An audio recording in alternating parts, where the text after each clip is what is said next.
Hello students, so the next chapter we will start with in continuation with the carboxylic acid. जो carboxylic acid and its derivative that was first chapter of section C और section C का ये दूसरा chapter है amines और directly हम syllabus से ही शुरू करेंगे. तो first topic उस syllabus में है preparation of amines and up to 5 carbon atom they are saying. तो 5 carbon atoms का मतलब है आप example इस तरीके से लेंगे that you should have instead of R जहाँ भी हम लेते हैं वो जो मैं जनरलाइज्ड फॉर्म में बताती हूँ उसमें आप 5 कार्बन एटम्स तक वो रिएक्शन को करेंगे. बाकी सारा mechanism will be same, simply the R will be replaced up to 5 carbon atoms. So the first preparation is alkylation of amines. So alkylation of amines it is done when the alkyl halide, ये पिछले साल आपने जहाँ alkyl halide किए हैं वहाँ ये reaction किया होगा. तो एल्काइल हैलाइड्स जो हैं when they are made to react with ammonia, तो अमोनिया की प्रेजेंस में लोन पेयर ऑफ अमोनिया उससे ये अटैक होता है जो प्रॉपर आपको मैकेनिज्म इफ यू रिमेम्बर. और हर स्टेप में क्या है कि ये जो नाइट्रोजन का हाइड्रोजन है that will B exchanged with the x group. यहाँ से एक्स और यहाँ से एच निकल के आर जो है वो एन पे लगता जाएगा. हर स्टेप में ऐसा होगा. फर्स्ट स्टेप में it will be R NH2 जैसे वन ऑफ द हाइड्रोजन, इस तरीके से one of the hydrogen from NH3 will remove out as H positive और यहाँ से RX bond will be left as a R positive and X negative. तो R positive will combine with the N negative जो यहाँ से after the loss of proton वो बना है. और आप ये कह सकते हैं कि प्रोटोन बाद में भी लूज हो, पहले ये लोन पेयर को अटैक करेगा. R जो है that will attack the lone pair and this RNH2 will be formed. और दो हम लोग ले रहे हैं तो दो लेने का मतलब है, इसको मैं अलग से लिखती हूँ, NH3 molecule will be dissociating as NH2 negative. जहां भी हम नॉन एक्वस सॉल्वेंट्स करते हैं उधर हम ये इस तरीके से रिएक्शन स्टडी करते हैं कि जो डिसोसिएशन होती है अमोनिया की that will be as NH2 negative and NH4 जो इसका one of the hydrogen of one ammonia molecule will be given to the ammonia of the other NH4 positive. अब जो NH2 नेगेटिव है वो ये जो अमोनिया है that is attacking this particular molecule. It means negative part will go to R and the positive part will abstract X. तो दूसरा साथ में क्या बना, NH4 पॉजिटिव एंड X, जो अमोनियम हैलाइड सॉल्ट जो है वो साथ में बनेगा. अब यहाँ पे जो ये इसका सबसे बड़ा डिसएडवांटेज क्या है कि आप यहाँ से सिर्फ एल्काइल अमाइंस ही बना सकते हैं या aryl alkyl amine. Aryl alkyl amine का मतलब हुआ कि बेंजीन रिंग पे डायरेक्टली नाइट्रोजन नहीं लगेगा, बीच में there will be suppose this is CH2X. तो ये है benzyl halide. It can react with ammonia to give aryl alkyl amine that is methyl या बेंजाइल अमीन बनेगा CH2NH2. तो बेंजाइल अमीन बनेगा. यहाँ से ऐसी कोई रिएक्शन पॉसिबल नहीं है. सिंपल डायरेक्टली हम ये X है दैट इज हेलो बेंजीन है और हेलो बेंजीन पे मैं अमोनिया से रिएक्ट करके इधर NH2 ग्रुप लगाऊं. So this particular reaction it is not possible through simply alkylation of amine. This is the main disadvantage of this particular reaction. Then the next is कि अगर हम access of ammonia लेते हैं, इधर तो हमने 1:2 ratio में लिया, अगर एक्सेस ऑफ अमोनिया लेंगे तो excess of ammonia will do what, हर स्टेप में फर्स्ट स्टेप में ये था, फर्दर नेक्स्ट स्टेप में फिर से RX के साथ ये रिएक्ट करेगा. सिर्फ यही when excess of ammonia, mind it, ये रिएक्शन सेकंड है. ये फर्स्ट जो मैं ऑलरेडी डिस्कस कर चुकी उसी के कंटिन्यूएशन में सेकंड है when excess of ammonia is taken. मैं ये वाले स्टेप्स नहीं लिख रही हूँ बट आपको सेपरेटली उसको लिखना है. So in case of excess of ammonia ये जो रिएक्शन स्टेप है इससे आगे और रिएक्शन चलेगा. अगेन RX मॉलिक्यूल के साथ it will react. Hydrogen from this nitrogen RNH2 that will be replaced with another group. तो यहाँ पे secondary amines बन गए. अभी तक ये क्या था, primary amine था. Plus HX will be lost. Further it will be R3 again another molecule and it will be R3N that is tertiary amines बन जाएंगे. This will be secondary amines. with the loss of HX. Further, RX अगर आप add करते हैं, we will get quaternary ammonium salts. इस तरीके से ultimately जो प्रोडक्ट बनना है in excess of ammonia, that will B quaternary ammonium salts. But if the limited amount of ammonia it is taken, that is in the ratio 1:2, तो आप वहीं पे रिएक्शन को स्टॉप कर सकते हैं. That is at the stage of primary amine. Then the next preparation is Gabriel phthalimide synthesis. तो Gabriel phthalimide synthesis में this is second preparation. Phthalimide से ये रिएक्शन होता है, थैलामाइड सिंथेसिस. सो थैलामाइड सबसे इंपॉर्टेंट है. व्हाट इज थैलामाइड, ये आपको पता होना चाहिए. तो बेंजीन में जब this is a benzene ring, ortho carbon पे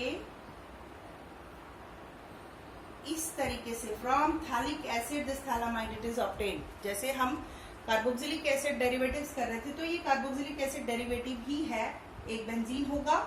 एंड ऑर्थो कार्बन पे ये इस तरीके से CONH और यहाँ 2 था, तो दोनों का फ्यूजन होके ये थैलामाइड बना है. तो this is phthalimide. And when it is treated with a base that is alkali, it gives potassium salt of phthalimide. Potassium salt में it will be dissociating as H positive and K positive and OH negative. तो similarly ये जो ammonia का hydrogen है, that can also dissociate this way. Nitrogen पे अपना bond छोड़ के H पॉजिटिव निकल जाए. H positive from here and OH negative from here will be giving you water as a side product.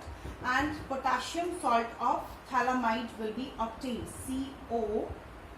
CO N positive and N negative and K positive. N positive and K negative. So this is N potassium thalamide हम इसको बोलते हैं. Next step में when this N potassium thalamide it is made to react with a benzyl halide. तो aryl अमीन या primary amine के synthesis में ये काम आता है. यहाँ पे नेक्स्ट केस में क्या है, हमने यूज किया benzyl chloride, not aryl, sorry. यहाँ पे भी हम प्राइमरी अमीन्स ही सिंथेसाइज कर सकते हैं. इस पर्टिकुलर रिएक्शन से हम सेकेंडरी टर्शरी अमीन्स भी सिंथेसाइज नहीं कर सकते, और साथ में हम एराइल अमीन्स भी सिंथेसाइज नहीं कर सकते. तो नेक्स्ट स्टेप में मैं अगेन जनरलाइज फॉर्म में ले रही हूँ. RX ले लिया. RX लेने से what will happen that K will form bond with X, तो KX निकल जाएगा, और जो R है वो उसके साथ में आके लग जाएगा. तो the next step will be CO N and N के साथ में क्या लगा R, और साथ में साइड प्रोडक्ट बन गया KX. इस तरीके से ये R positive will combine with N negative and K positive will take X negative. तो ये हमारे पास NX बन गया, that is N alkyl phthalimide. ये R ग्रुप को मैंने एल्काइल लिखा. N एल्काइल थैलामाइड को फर्दर जब हम रिड्यूस करें in the presence of hydrazine H2N NH2, this is hydrazine, and ethanol ETOH लिख रही हूँ मैं. Ethanol is taken as a solvent. तो देयर इज एक्सचेंज, और एक्सचेंज में क्या होता है कि ये जो NH2 बॉन्ड है वो 2 hydrogen will be supplied to N. मतलब ये पूरा का पूरा जो है that will come here in this manner. R, ये एक साइड प्रोडक्ट बनेगा CO NH N. ये हाइड्रोजन मॉलिक्यूल जो है इस पूरे मॉलिक्यूल को हटा के हर एक को, ये जो नाइट्रोजन से यहाँ से एक हाइड्रोजन एक तरफ से निकल जाएगा, दूसरा हाइड्रोजन दूसरी तरफ से निकल जाएगा. That hydrogen will combine with this NR group to give RNH2, जो हमें चाहिए है RNH2 एज अ प्रोडक्ट, और साथ में एक साइड प्रोडक्ट बनेगा ये जिसपे कि हाइड्रोजन लगा हुआ है. हाइड्रोजन का HNH it is given to the RNH2 group, and this hydrogen will form bond with this particular group. This will be side product. तो बाद में फिर इसको फर्दर वॉशिंग वगैरह कर के जो भी है एक्सट्रैक्ट किया जाएगा अमीन। तो फर्स्ट इस रिएक्शन का सबसे इम्पोर्टेंट चीज क्या है which is worth noticing, that is only primary amines can be synthesized with the Gabriel thalamide synthesis, or this is thalamide, this is how we start. Again another thing is that this is very important for 3 marks। अगर आपको अमीन का आता है तो directly वो पूछेंगे give Gabriel thalamide synthesis for the preparation of amines। so यहाँ पे this way we can discuss the reaction। next again it is also important including the mechanism, that is Hofmann bromamide reaction। so this is also important। Hofmann bromamide reaction directly for 3 or 4 marks वो mechanism में पूछा जा सकता है, जहाँ पे भी ये चैप्टर होगा कि डायरेक्टली फॉर 4 मार्क्स ये मैकेनिज्म के साथ में आपको रिएक्शन डिस्कस करना है।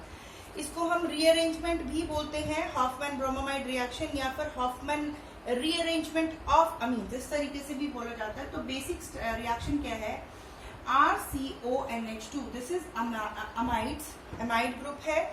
when it is made to react with any halogen X2, halogen कुछ भी हो सकता है, क्लोरीन, ब्रोमीन, मोस्टली वही होते हैं, and in the presence of alkali. तो अल्कली में if it is sodium hydroxide, alkali hydroxide sodium hydroxide है, amines will be formed, RNH2 will be formed, साथ में सोडियम से ये X भी आएगा, NaX will be formed, साथ में सोडियम कार्बोनेट होगा एंड वाटर होगा। तो 2NaX, 2Na2CO3 and water molecule 2 will be obtained। so this is the overall reaction। ये याद रखना है, amides X2 and 4 molecule of NaOH। so 1:4 ratio में हम इसको ऐड कर रहे हैं, 1, 1 and 4, और फिर हमारे पास अमीन बन रहा है एक, NaX बनेगा, Na2CO3 and H2O will be obtained। तो नाउ इसमें examples I will not go into examples, आप कुछ भी RCO ग्रुप कुछ भी R होगा उसके बेसिस पे ये reaction can pursue further. Mechanism में आई कम, तो mechanism of this reaction will be, the first step will be the deprotonation of this mechanism. First step में RCONH।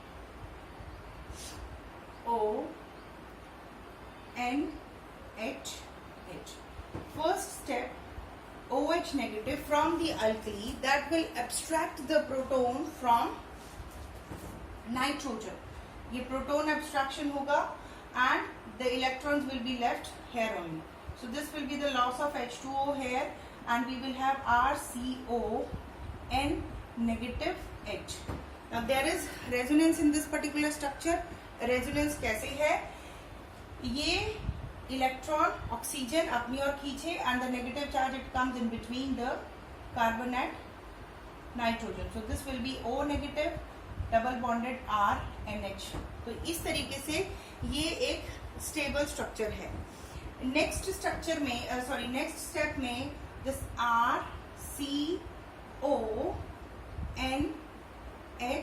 नेगेटिव, ये जो RCONH नेगेटिव है that will be attacked upon by the halogen। तो halogen में मैंने अगर bromine लिखा है तो ब्रोमीन का अटैक इस तरीके से होगा, this bond will dissociate as Br negative and Br positive। तो Br positive will form bond with nitrogen and it will be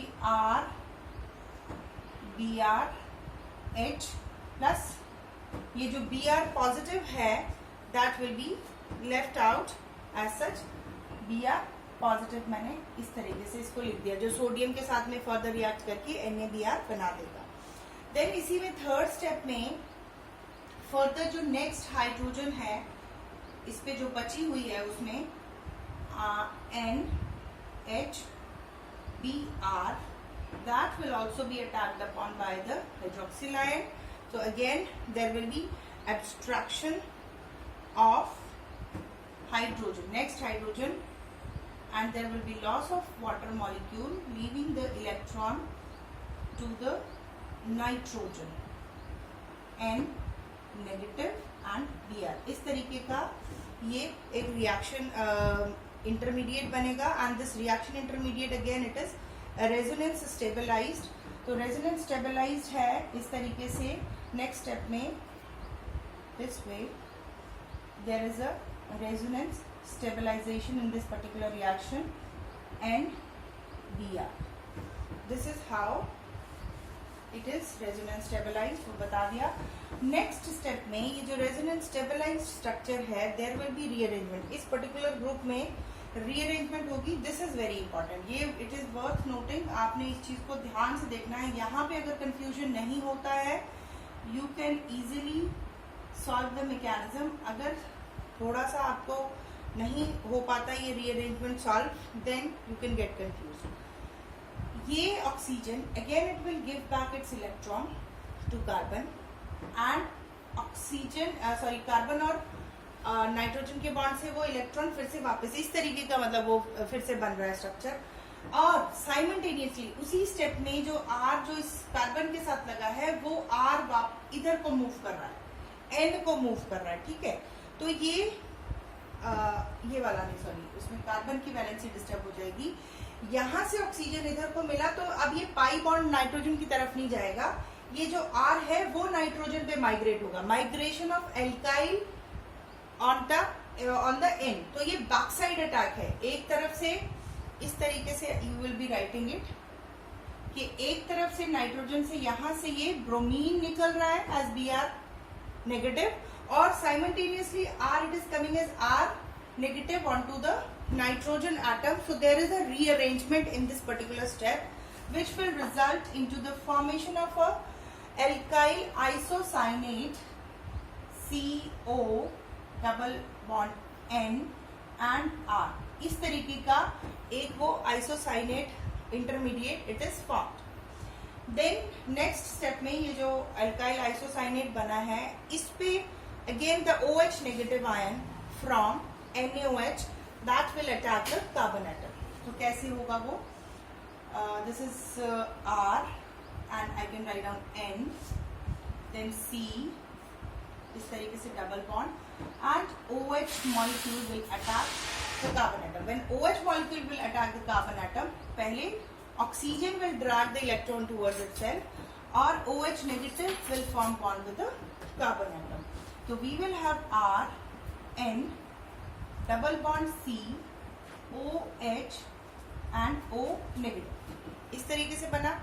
Again there is resonance stabilization कि ये bond इधर shift हो जाए next step में और ये इधर। तो there is a resonance within the molecule and it will be R, N negative और साथ में C double bond O OH। इस तरीके से ये एक एसिड है, सॉरी ये एक रीअरेंजमेंट हो सकता है, पॉसिबल है रीअरेंजमेंट। अब जब ये रीअरेंज्ड प्रोडक्ट बना तो अगले स्टेप में स्टेप नंबर 5 या 6 I will write down here R N। जब ये ऐसी रेजोनेंस आएगी और उस रेजोनेंस में इस तरीके का जब भी स्ट्रक्चर आएगा ये where N will be having a negative charge on it, water molecule में से डिसोशिएट होके जो हाइड्रोजन है that is H positive that will attack this nitrogen atom and OH negative will be given out this way। OH negative ion will be given out and we will have R NH CO OH। ठीक है, तो ये यहाँ तक एक कार्बेमिक acid बन गया। ये जो 6th स्टेप है उस तक की जो रिएक्शन है इसमें कार्बेमिक एसिड बन चुका है। And the last step again there will be attack of OH negative ion. तो R NH CO OH and OH negative। So this OH negative will abstract this hydrogen and leaving the electron onto oxygen, there will be loss of H2O। इस तरीके से ये OH negative उसको उठा लेगा, water निकल जाएगा and we will have R NH CO O negative इस तरीके से। नेक्स्ट स्टेप में क्या है, ये ऑक्सीजन नेगेटिव चार्ज जो है that will be coming in between carbon oxygen and वही बिल्कुल ये वाला स्टेप दोबारा रिपीट हुआ एक किस्म से कि कार्बन से वो जो था बॉन्ड, पहले एक कार्बन और नाइट्रोजन का बॉन्ड एक छूटा, फिर अब ये दूसरा भी टूट के it will be giving you CO2 will be lost out and RNH negative. This type of amide will be formed. Next step में मतलब ये जो 5th और 6th और 7th और 8th स्टेप है वो एक ही जैसे हैं, कार्बन और नाइट्रोजन का बॉन्ड छूट रहा है। पहले स्टेप में भी कार्बन नाइट्रोजन का बॉन्ड छूटेगा तो एक हाइड्रोजन आएगा नाइट्रोजन के ऊपर, फिर से नेक्स्ट स्टेप में एक कार्बन नाइट्रोजन का बॉन्ड ब्रेक हो रहा है और नाइट्रोजन के ऊपर नेगेटिव चार्ज आ रहा है। देन अगले ही स्टेप में वाटर मॉलिक्यूल से नाइट्रोजन को H मिल रहा है। So this will be the last step NH and from water molecule H will form bond। ये दोनों ही step 5th, 6th, 7th, 8th ये एक जैसे ही स्टेप है। 5th and 7th and 6th and 8th will be having RNH2 and OH negative। So this is Hofmann bromamide synthesis। इसका mechanism भी important है और ये ओवरऑल रिएक्शन भी बहुत इम्पोर्टेंट है। So this is all about the preparation. बाकी reactions हैं वो अगले वीडियो में शेयर करते हैं।